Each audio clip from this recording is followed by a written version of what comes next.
Tonight on Dispatches, we hear the true voices of Britain's Muslims. We live in difficult times, and people are living in fear.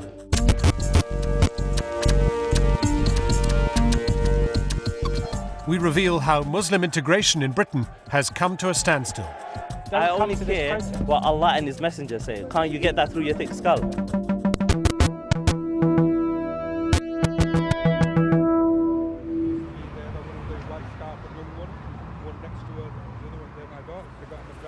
This film is about one of the most difficult and controversial questions facing this country.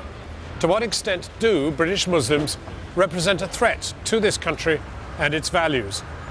The fear is that some British Muslims reject the liberal, secular, tolerant ways that characterise Britain and instead want a Britain that bends to the wishes of Islam. And there's a real anxiety that a small but dangerous group of young men actively support the 7/7 bombings. Are these fears realistic? We do know that some British Muslims have uncompromising opinions. In Islam, any person who commits adultery will be stoned to death. But how representative are they? Channel 4 has conducted the most comprehensive and rigorous survey to date of Muslim opinion in Britain. We talked to over 1,000 Muslims, not just angry young men, but the elderly, women, the poor, and wealthy businessmen. For the first time, these results accurately represent the diversity of views in the community. Do I feel British? Absolutely, yeah. I mean, born and brought up in this country, of course I do. What we've discovered is important and should fundamentally change our understanding of British Muslims. It will also help shape the debate in how we tackle the threat of extremism. Because what our survey shows is that, in effect, integration has come to an end. Young British Muslims are less liberal, more religious than their parents, and many are determined not just to be different, but to be separate from the rest of the nation. To get to grips with the results of the survey, I'm on a journey through the country to understand what Muslims want. First stop, Stoke-on-Trent. The proportion of Muslims here, 3%, reflects exactly that of the whole country. There are no ghettos, so is it a place where Muslims and non-Muslims live similar lives. It is Sunday, and just as in any other town in the country, a group of young men are playing football. Azad and his friends were all born in Britain, but that doesn't mean that they feel comfortable with everything that is British. If you ask any Muslim, you know, I've got no problem with anyone sitting in McDonald's eating a bacon and egg butty, because that's none of my business. Yeah. What I'm concerned with is the foreign policy of this country and every other European country. I don't like no terrorists and all that. I just want everyone to live happily in that. When a roadside bomb goes off in Iraq and 24 people, die, it's the same as when 54 people die on the 7th of July. But where's the silences and the remembrances for the Muslims? When the talk turns to the events of 9/11, their comments reveal views out of step with wider public opinion. They simply don't believe 9/11 was the work of Islamic terrorists. I think it was all set up, if you ask me. It was all set up to be... It was all government. For all we know, Bush and Bin Laden could be sitting in one room together right now and sipping champagne. Who's to blame for 9/11? Is it Bin Laden or is it Bush? Or is it both of them? Why can't they get Bin Laden? Because if they get Bin Laden, it's game over. They'll have to leave the Middle East. And they don't want to leave the Middle East, so that's the reason they've put there. They also think that Princess Diana was killed because of her relationship with a Muslim. Why haven't they got to the bottom of Princess Diana's death till yet? You can see what happened there. Do you know what I think what happened on Princess Diana's death? I think, right, inside job. I think, right, that because they thought that Diana would get married to that guy, Muslim guy, and if he would have had a kid, and then I don't know, someday he would have been king or something. The surprising thing is not that some Muslims choose to believe conspiracy theories, but that these views are so widely held. In our representative survey, 4 out of 10 think Diana was killed to stop her marrying a Muslim, and half believe 9/11 was a conspiracy by the USA and Israel. It seems many British Muslims believe the establishment is conspiring against them. This is not a community at ease with the country they live in. Assad and his friends, part of the more than 1.5 million strong Muslim community now living in Britain. Most have families who came from the Indian subcontinent in the 1960s or 70s, or from Africa more recently. The big assumption was that, like other migrants, they would settle here and integrate into British society. But our survey shows that this process of integration is quite different when it comes to Muslims. 90 miles north of Stoke lies Bradford, a city with a large Muslim population. Many Muslims here have settled, like they have elsewhere in Britain, in the poor, deprived part of the inner city, where unemployment levels are high, educational achievement is low. In 2001, riots broke out as thousands of young men fought each other in the city's streets.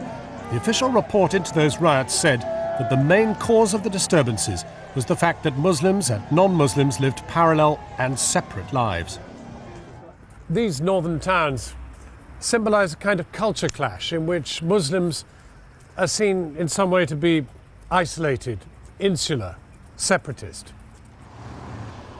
The question is whether religious commitment is the force that separates Muslims from the rest of Britain, one of the most secular countries in the world. Certainly, our survey found that 93% said that religion was important to them. Shireen Najjarali, a 45-year-old mother of two, has successfully made her home here. She teaches children the Quran from her front room every afternoon.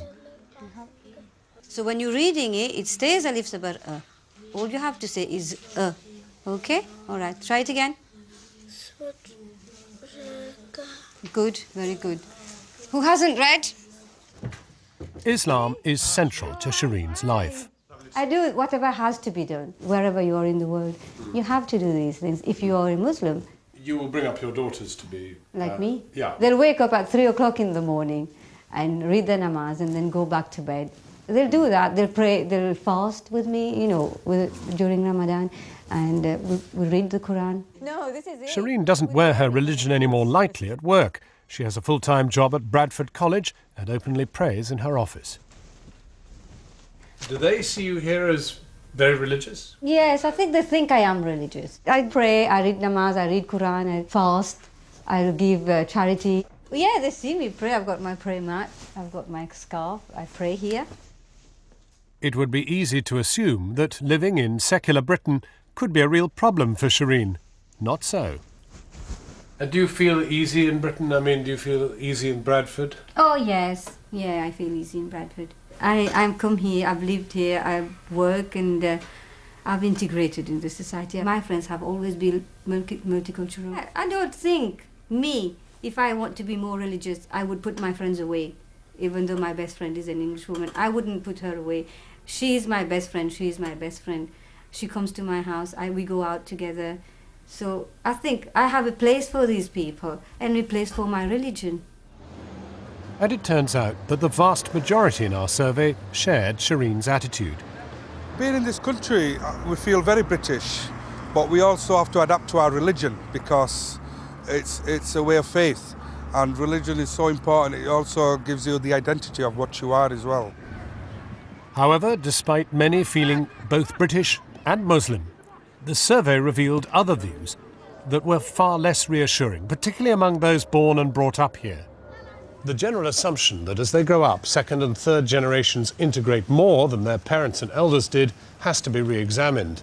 Our survey shows that many young Muslims are now identifying less with Britain and more with their religion than their parents and elders did. Ghulam from Leighton is 19 and studies biomedicine at London University. He's been elected an official of the National Union of Students. Like many young Muslims in the survey, Ghulam openly talks of his sense of separation from his country. But it just makes you like more angry with this country, more discontent and more disenfranchised, and you don't want to be like with them, because they're just against you. It's like us and them. I went to meet Ghulam at his local cafe with another friend of his, Jamal. He too is a student of politics at Westminster University. They don't feel British at all. But the question is, how extreme are their views? Do you even regard yourself as British? In terms of the maybe geographical sense, then yes, yeah. But in terms of where I get in my values or ideas from, or motivation to do any action, I wouldn't take it from any non-Islamic source. Britain or any British values. What upsets you about Britain? I could never associate myself with another country which currently engages in oppression against not only Muslims but anyone who doesn't fit its interests. This is what is radicalising Muslims. He gave an example of himself, how he changed. My situation was pretty much exactly the same, yeah? The Iraq war, yeah? This is what made me think, okay, why are they being attacked, yeah? What have they actually done? Many assume that potential radicals only come from the deprived areas of Britain. But the well-off and the well-educated are drawing away just as much. Ghulam explained that it was the very fact of his education that's led him to think the way he does. When our generation, our parents and ancestors came, they came for the sole reason of making money. They weren't thinking about anything else. Now the kids, they can start thinking about all the other extra stuff, about educating yourself, about becoming a productive individual, an intelligent individual. And then once we're intelligent, all that, then we start taking a realization of what's happening in the world. And that's what our realization, that's why I become practicing. I would say I have a system, yeah, or I understand a system, Islam, which actually could be equally as good, if not better, yeah, in terms of looking after the affairs of its citizens, yeah. So, on a state level or on an individual level, yeah, I believe that Islam is superior. Ghulam and Jamal want to convince the whole nation, including me, to become Muslim. You would like me to be a Muslim? Ideally. You would? Ideally, I'd be... You would like me to be a Muslim? Of course, because ideally I view Islam has the solutions to all of man's problems, and for that solution to cater for the people and treat them right. Strange, really. I mean, language, words are so important. I wouldn't call them extremists, I'd call them separatists. They're absolutely convinced that Islam really has much better solutions than anything we've ever come up with. But extremists? No, separatists.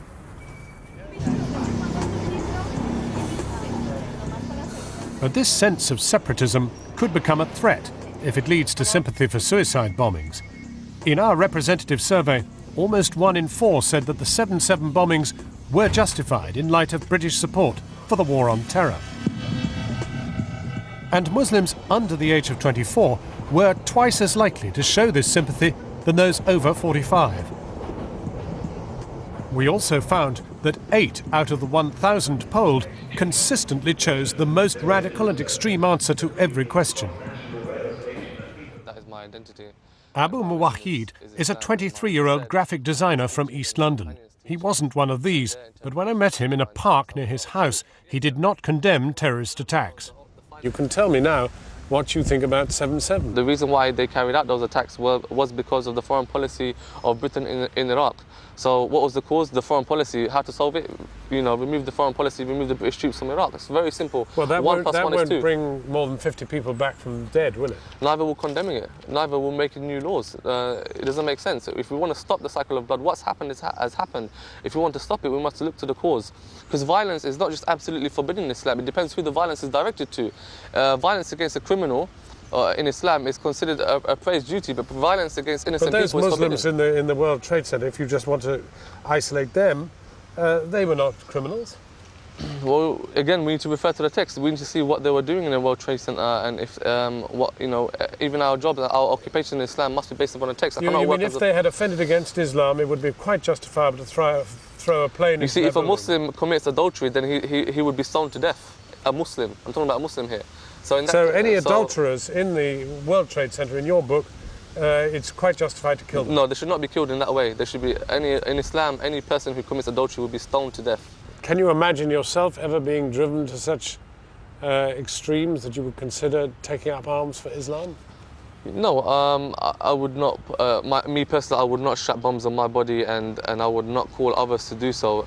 But Islam orders me and obliges me to strive for my religion, to strive for Islamic way of life, and to defend my sanctity and my property. But listening to our conversation was another local Muslim. He took exception to Abu's views and interrupted us. If you live in a land which is Darul Kufr, land of non-Muslims, predominantly, you're advised, if you're going to live within it, you have to respect and live by the law of the land. If you're going to get all the benefits, the free education, the free medication, the free, the dole, for example, then, you are accepting handouts. You should go maybe to Egypt. That's exactly what I heard from the BNP. Well, hang on a minute. I mean, he's made a very strong point. You do not feel British, you don't accept British law, but you've accepted a free education at Islington College. No, no, this was before I was practicing Islam. After I practiced Islam, well, that was very convenient, wasn't it? That's the way it was, isn't it? So you got all your freebies and then you started practicing Allah is the Islam. provider, not man. Allah is the one who provides. Allah is the one who teaches us. Abu has found an increasing commitment to Islam. It reflects a tendency among young British Muslims to be more religious than their parents. This in marked contrast to the pattern followed by other groups such as Sikhs and Hindus. I'm on my way to see a professor to talk about what our survey tells us about the progress of the integration of the Muslim community. 12 years ago, Tariq Madood conducted a major survey of all ethnic minorities in this country. Is there evidence in some way from this survey that the Muslim community is aberrant when you come to look at the broad swathe of immigrant communities that have come to Britain in the last 50 years? I think Muslims do stand out. Broadly speaking, as people settle, they become anglicised in this particular respect. That is to say, they wear their religion more lightly, but not for Muslims. Political identification with Islam has definitely grown, and has grown more amongst young people, and has grown more amongst educated people. Comparing our survey with the one 12 years ago, it seems the process of integration for Muslims has come to a standstill. Islam is providing a powerful alternative path for young Muslims born here, a quite different direction to the one being taken by this country. By whatever measure you judge it, Britain is becoming a more liberal society. We drink more than any other country in Europe. Sex outside marriage is the norm. The law sanctions equal rights for women and for homosexuals. In part two, we'll see where the morals of British Muslims come into conflict with the rest of the nation. And we'll be asking whether those differences are driving Muslims and non-Muslims further apart.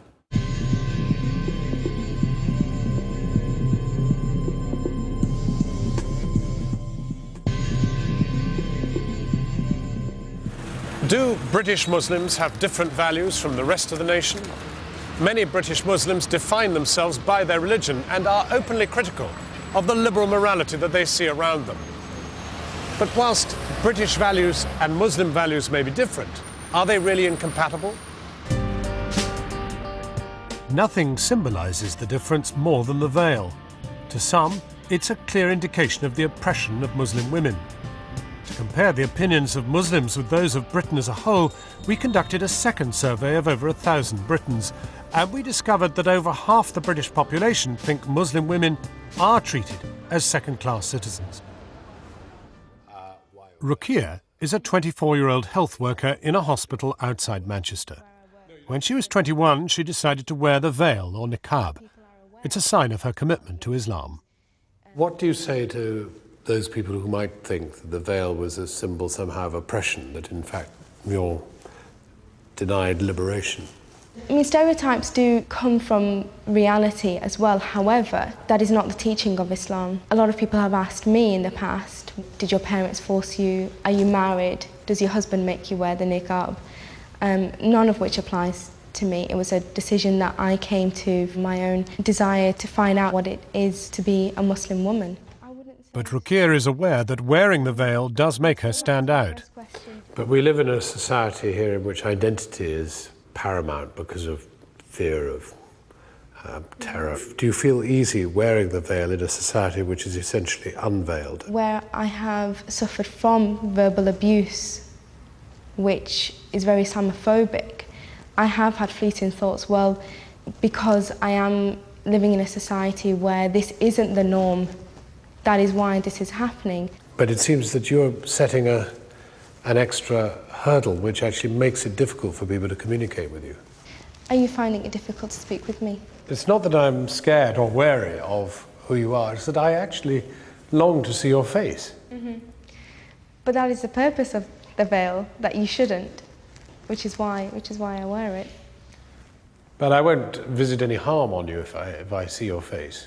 It's you perhaps are scared of me. No, that's not how I think or why women are prescribed to cover. You walked here, you said, well, I burnt off some calories. I thought it was interesting that beneath the veil, there's still the same concern that most people have. I'm a normal, average girl with the same sorts of concerns and issues that everybody would about their waistline. Well, I've never interviewed anybody through a veil before. I'd rather, in a way, she didn't wear it, because obviously when you communicate with somebody, it's a full facial thing, lips, cheeks, expression. But I wouldn't say she's oppressed. In fact, covering the head, whether fully, as in the veil, or partially, as with the hijab, turns out not to be as indicative of oppression as commonly supposed. As far as most Muslims are concerned, it's for the woman to decide. You can't force anyone to wear hijab. That's not promoted by Islam. All Islam does is encourage, and it's out of your own free will. And 2 out of 3 women said they did not feel they were treated as second-class citizens. Those who grew up in this country felt even less oppressed. Muslim attitudes towards equality between men and women are moving in the direction of mainstream Britain. But when it comes to sex between men and women, conservative attitudes are the order of the day. More than 3/4 of Muslims in Britain regard sex outside marriage as never acceptable, whilst the same proportion of Britons regard it as absolutely normal. This attitude to sex was just as common amongst the young as the old. Growing up in this liberal society has not made all young Muslims liberal. Hina is a media studies student in East London. She and her friends are 19 years old, but it's marriage, not moving in with boyfriends, that they talk about. When you get married?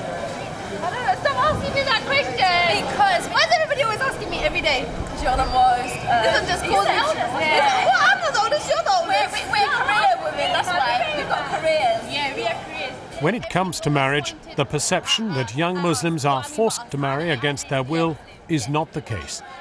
9 out of 10 said that they should choose their own partners. I went to meet Hina at home, where she lives with her mother and father, to ask whether her Muslim upbringing created a barrier with her non-Muslim friends. Hi, Hina, I'm John. Hi John, how are you? Nice to meet you. Nice to meet you too. The fact that your belief leads you not to smoke, not to drink, in fact not have boyfriends the rest, do you feel it separates you from a very big part of the community? Yeah, I mean nowadays it's socially you need to have a boyfriend and you need to smoke and you need to, you know, drink and you need to do a whole load to fit into a social group. But I don't do them, and I still feel as though I can still like have many different friends and achieve what I really want to achieve in life. And asking Hina about what she watches on television reveals one strongly held conservative opinion. Do you watch Big Brother? Yeah. Always? Yeah, fantastic. And what do you think of the people on this one? Oh, I don't know. Shaba's like, I've got a, you know, he's gay. And that's something, obviously, that's not in my religion or nothing. You see, that's a big problem, isn't it? Because they say 1 in 10 people are gay in British society. I mean, what do you say to them? I personally think they're just lost cause, aren't they? There's something that's not normal with them because, you know, God created Adam and Eve, not Adam and Steve. You can't really go... I mean, man and female elope to continue humanity. I mean, I have a lot of gay friends, yeah. But gay is wrong. I would not encourage gay people being gay, no. It's amazing, really, because Hina kind of sums up everything, so integrated and yet at the same time so separate. You have this sense of somebody who's completely at peace with the iPod, the internet, plugs into friends at university and all the rest of it, but I mean can't abide the thought of gays, completely integrated on the one hand and really very separate on the other. At a time when gay partnerships have been legally recognised in Britain, over half of all Muslims think homosexuals should be banned from teaching in schools. Such views are only held by 1/4 of the general population. This conservatism sees many Muslims deeply critical of British values. way. They always have to be beautiful. They always have to be thin. They always have to impress other men on the street. And it's like, I feel sorry for them sometimes, to tell you the truth. Okay, I understand if a woman does want to show off her beauty to the whole world. That's different. But it's like, it seems to me like we're labelled as oppressed, but it seems to me like they're oppressed. And as far as drinking is concerned, growing up in Britain has made Muslims aged between 18 and 24 take an even harder line against alcohol than their elders. For many Muslims, the criticisms go even further than these specific issues.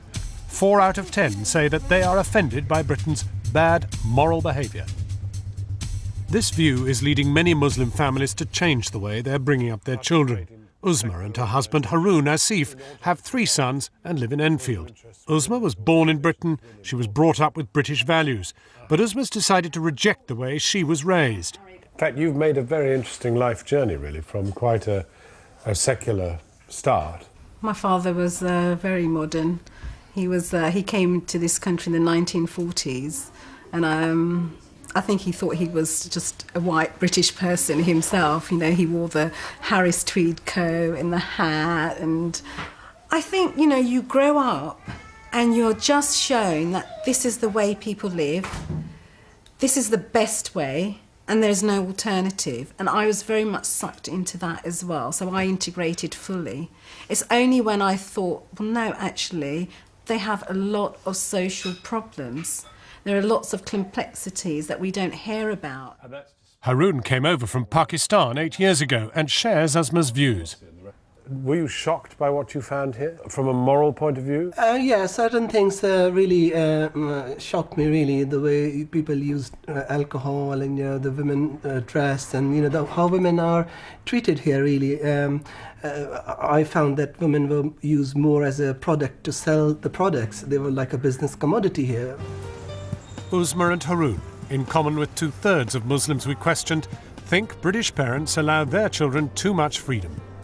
They keep their families separate from the aspects of British culture they disapprove of, only exposing them to what they see as positive influences. Today, they're at the Natural History Museum. I know, isn't it big? What is it? It's a dinosaur. See, look, because they log all the forest, that's one of the factors why rhinos are becoming extinct. Because obviously if they take away their habitat, how can they survive? Boys do go to a weekend school, so they supplement their sort of Islamic education on the weekends.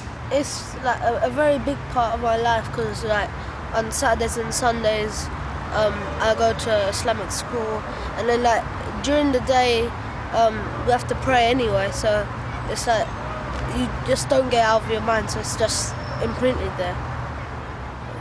They find it hard though. They do find it hard. We all find it hard getting up on a Saturday morning and going to the mosque. You know, they'd rather be out playing. When they go to school, they're going to learn a different way of life. And my role is say, look, you know, this is my way of life. This is how I would like you to live your life. And I think it's while you're under my roof, you will live it that way. Keeping their children separate from certain aspects of British culture has meant that almost half of Muslim parents in Britain today say they would rather send their children to an Islamic school.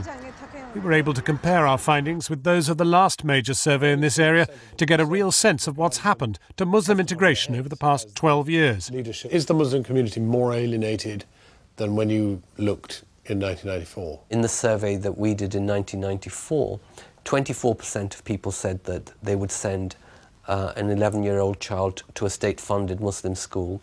Now you find that it's 44% who say that. So that's definitely a growth towards a kind of more distinct Muslim community identity or practice. 1 in 3 Muslims disapprove of the freedoms allowed in this country and would rather live under Sharia law. That is the law as laid down by the Quran. And the same number dream that one day Britain will become an Islamic state. I went to Peckham in South London to meet 29-year-old Hakan Han, a Turkish Cypriot in origin who believes that life under Sharia law would be better. Religious courts and rule by imams would, he believes, be far more effective than the current system. I feel that democracy altogether isn't working as a system. I believe that man-made laws really isn't the answer. Why not go back to ruling from the church and ruling the land from the way how God says how you should rule it? Hakan particularly approves of Sharia law's range of harsh physical punishments for crimes, which would apply equally to children as adults. There's a lot of punishments in Sharia law, and the way I see those punishments is like a deterrent. Same way as how Western worlds they use their nuclear weapons as a deterrent. Kids under 16, they're not eligible for punishment as, say, a full grown-up is. And they ought to be. I think everybody should be taken, be given a certain punishment for their actions, especially if it's really bad. To live under Sharia law is still only something a minority of Muslims desire. In fact, what Muslims want varies a good deal, reflecting the diversity of opinion that exists within the community. For the most part, Muslim Britain does not speak with one voice. However, on a small number of issues, there is an important consensus of opinion, a consensus that is in direct conflict with the rest of the nation. In part 3, we shall see where the flashpoints lie.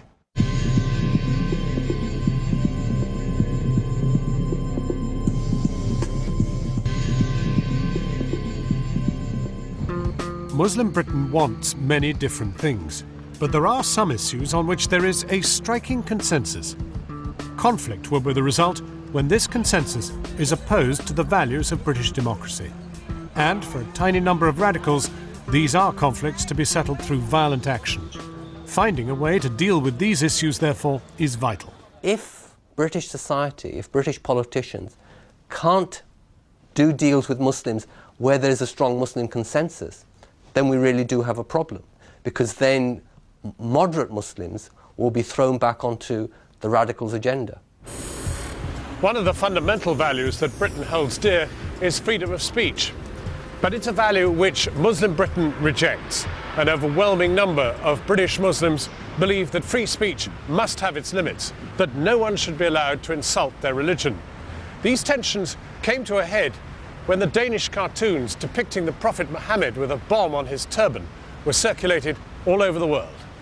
They've come together to insult the Messenger Muhammad sallallahu alaihi wasallam. In London, extreme protests followed, showing both the fury of some Muslims and the severity of the punishments they appeared to demand. Although only held by a very small minority, it is these views that seem to pose the greatest threat to the tolerance that so defines this country. To understand why some Muslims take such an uncompromising position, I talked to Mohammed, a 23-year-old British-born Muslim. He lives in North London with his family, but wanted to meet me in a coffee shop. Mohammed studied at art college and now works as a freelance graphic designer. How do you feel about the, those cartoons that abuse the name of the Prophet? If people have cartoons insult the messengers, it affects globally the Muslims worldwide, not 1.5 Muslims in the UK, 1.5 billion Muslims around the world. I mean, they were not published in this country. Where was the condemnation? Where was the demand that these kind of cartoons be stopped, and that the people be punished? Beheading the people who did it. Yeah. Is that what should have happened? Now, in Islam, there is punishment for certain crimes. Like, for example, if somebody is murdered, we do have punishment in Islam, death penalty. Or somebody is raped, we believe in death penalty for them. It's the same thing, anybody who insults the messengers, any messenger, Jesus, Moses, Muhammad, we believe they have their sentence. The offence caused by the Danish cartoons also led many more moderate Muslims to protest. They did not call for such extreme punishments, but they still wanted to stop the publication of anything that offended their religion. At any time, when those insults. People who publish the cartoon of Prophet Muhammad sallallahu alaihi wasallam should be punished to a certain extent, because that was so hurtful and it was so offensive. And you know what? Everyone should be sensitive towards other people's faith. In Brixton, I met 29-year-old Abdul Haq, born a Christian, converted to Islam at 17. He's one of the many who believe there's no room for compromise on freedom of speech. A new law is the best way to ensure no one offends his religion. from a non-Muslim perspective, we say free speech, you can basically say whatever you like. What's wrong with that? The problem with that is that where are the kind of boundaries or the limitations to that? That is the problem. What are the boundaries and limitations for you? For me, it would be kind of those things which maybe some people might hold as sacred. But do you think we should have laws to state that? It would be preferable, because otherwise, if there weren't these kind of legislations in place, then people are obviously going to get very irate. There are common grounds with regards to respecting each other. As I mentioned before, I wouldn't kind of disrespect any of your relatives or your family members or your mother.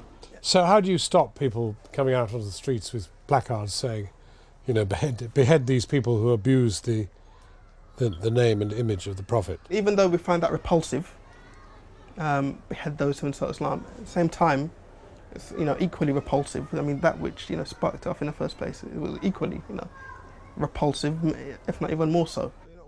It's really very clear that we have no centre ground on this issue. There are things that Muslims want protected as sacred and unassailable. And on the other hand, this is a secular society in which religious sensitivities are hardly an issue. So either we self-censor or we publish and we create mayhem. Further conflict may be unavoidable, as Muslims are united in wishing to curb the right to speak freely. But an even greater conflict is already taking place over the way the war on terror is being fought at home. The search for homegrown terrorists following the 7/7 bombings has become a major objective for the police and security services. But at the same time, the majority of the British Muslim population feels under attack. I have been discriminated in this country because I wear this scarf. Yeah, because I carry this identity, I have been discriminated in this country. And it's not by any ordinary people in the country, it's by police as well. Yeah, police that are, in control from the government.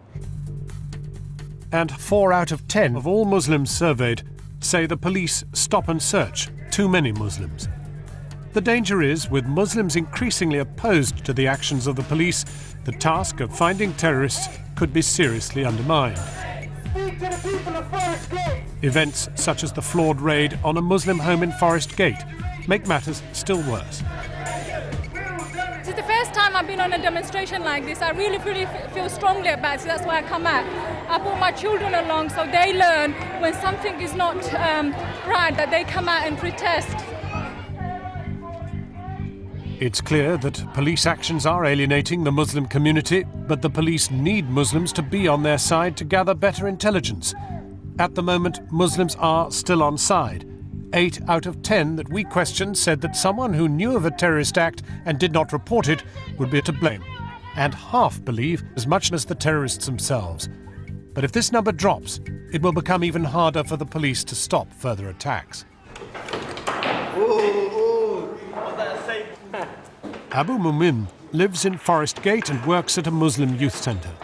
He was the one who interrupted my conversation with the young man who wouldn't condemn the 7/7 bombings and told him that Muslims should live according to the laws of this country. But he feels strongly that the government is making it increasingly hard for Muslims to help in the fight against terrorism. And I think Tony Blair, he single-handedly managed to create this unnecessary tension by saying the Muslim community is not cooperating, is not working hard enough. I mean, are we sitting in our backside doing nothing? No. We're working hard, aren't we? Yeah, of course. No one acknowledges that. Not even the media,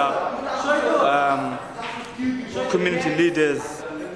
I don't know. There's a lot of positive work, isn't it? But it's not been acknowledged in any ways. I went to meet Abu at the youth centre after work to ask him about how British anti-terror laws are working on the ground. Can I just ask what effect the whole Forest Gate raid has had on the community? The whole community are angry with the police. I think the young, the old. I think it's very important that the young especially begin to see that there is due process. We need to feel that we can trust the police again, because that was a very big blunder. I live in Forest Gate. It's in my backyard. It could have been me shot by the police. 200 police officers coming in and to arrest 2 people.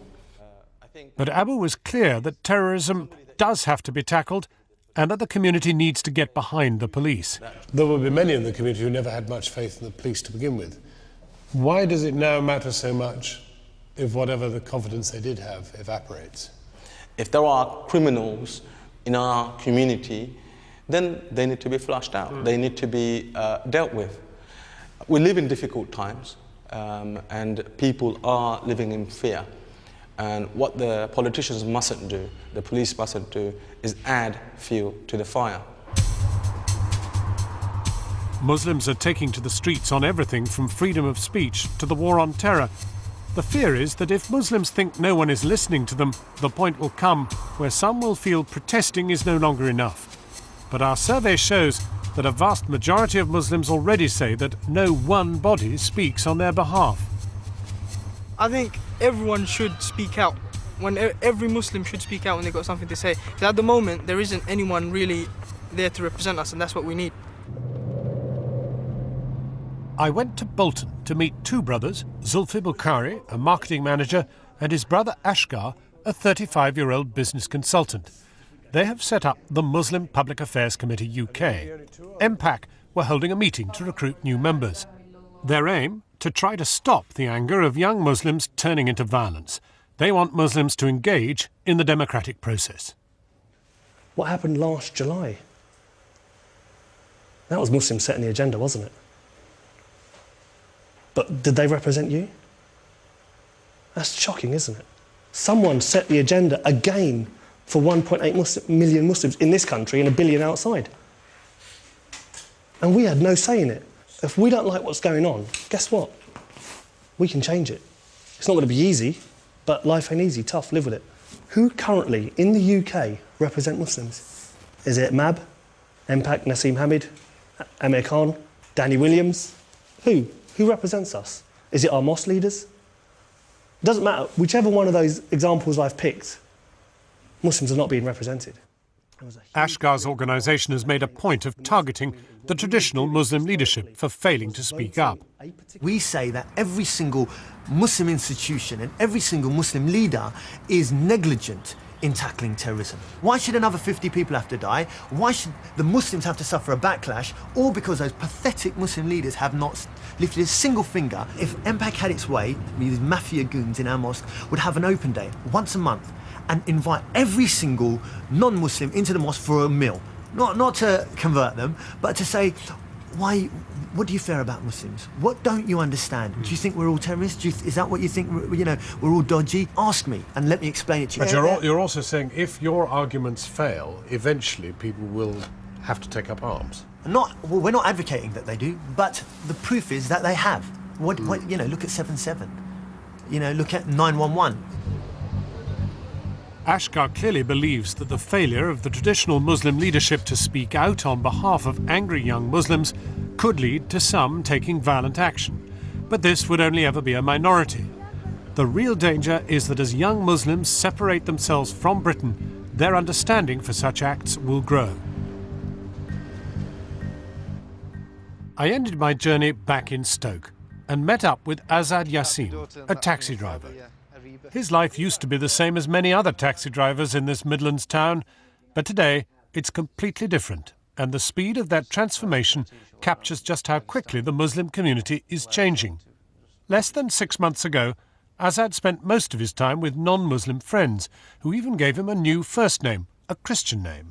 The nickname given to me by some of my mates, and the English mates, used to be James, because they used to think I'm that ahead in their culture, in their way of life. If I'd met you 4 months ago, what would you be wearing? What would you look like? Just normal English clothes, jeans, t-shirt, jacket or something. Hair would be, obviously I've got a hat on now, but the hair would have been cut, brown hair, designed, fashioned. Beard? No beard, no moustache, clean shaven. But now that Azad has rediscovered Islam, he sees his old way of life as incompatible with his religion. You were turning your back on bad times. Yeah, I mean, I told him, you have no peace. You argue with your wife, You don't look at your kids. You don't come in. You stay out till late at night with your friends. You know, you're just not bothered about anything. There's no inner peace. You can never get that inner peace through alcohol, through good-looking women, through going on holiday, to owning a Mercedes Benz. As a taxi driver, Azad is always aware of the British way of life, and what he sees merely reinforces his views. Whatever I see in my daily routines, especially at night time, it's bad the way women are treated, you know. Women in this country are abused. Men just look at women as a sort of sex object, you know. If he can see all her parts hanging out and flashing out everywhere, he's going to be more tempted to go to that woman and to perform, I don't know, sexual acts upon her. And Islam teaches against all these things. Azad's retreat into his religion is now setting him apart from his passengers. What effect it had on the people who get into your cab? Some people just don't speak at all. I've had one or two, you know, remarks. They might just look at me and think, right, Bin Laden appearance, he's one of them followers, you know what I mean? But, you know, I've not made any new non-Muslim friends. Most of my time I spend with my kids and my missus, or my mother and father, my immediate family. You could become very isolated. Well, I am to some extent, even now, because I don't see anybody. Isolated and increasingly cut off from British life, Azad has gone from integration to separation, a journey that encapsulates the story of our survey. And the further he moves away from his British beginnings, the more he can understand why Muslims would bomb London. What do you think 7/7 was about? The lads who did it were young Muslims born and bred in this country. Basically, they thought that their views, what they had in Iraq and Afghanistan, I think that some of them felt so strong about it, that they felt that strong, that they went and did what they did. They woke up one day, they thought, right, we've had enough of the protesting. I mean, how many millions of thousands gathered at London and protested against Iraq? Where were the politicians? They didn't listen to the people. The people who vote them in, they don't listen to them. So these young lads thought, we've had enough. They aren't listening to us. We've got no armour. We've got no army. There's no other way we're going to do it. This is the way forward. More and more young British Muslims like Azad want to live apart, thereby bringing integration to a halt. Separatism breeds fear, misunderstanding, intolerance. Disagreements eventually flare into conflict. To restart the process of integration, there has to be real dialogue. And the first step is to understand what British Muslims really want. Later this evening, you can follow the debate on Sharia TV. Young Muslims ask scholars and clerics just how they can navigate through 21st century Britain. Sharia TV at midnight on 4. A spiritual journey with children who see and hear dead people. Cutting Edge, My Child's Psychic, is next on 4.